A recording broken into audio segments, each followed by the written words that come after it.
Welcome to Sirisha's kitchen. நம்ம இன்றைக்கி கார சட்னி எப்படி பண்ணுறதுன்னு பார்க்க போகிறோம். அதுக்கு முதல்ல நம்ம சட்னிக்கு தேவையானது அரைச்சிக்கலாம். ஒரு பெரிய வெங்காயம் கட் பண்ணி வச்சுருக்கேன், 2 மீடியம் சைஸ் தக்காளி, 4-5 பல் பூண்டு, வரமிளகா ஒரு 8, இதெல்லாம் அரைச்சி வச்சுக்கலாம். ஒரு கடாயில் எண்ணெய் காஞ்சதும் கடுகு,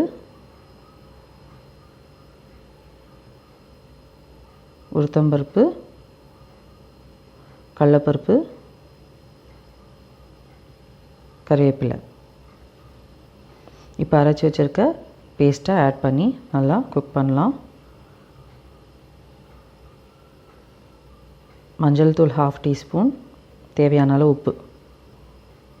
ஒரு 5 to 10 மினிட்ஸ் நல்லா குக் ஆகட்டும். பச்சை வாடை நல்லா போகணுங்க. இப்போ நம்மளுக்கு சட்னி தயாரிடுச்சு. இந்த வீடியோ உங்களுக்கு பிடிச்சிருந்தா லைக் பண்ணுங்கள், கமெண்ட் பண்ணுங்கள், சப்ஸ்கிரைப் பண்ணுங்கள். தேங்க்யூ.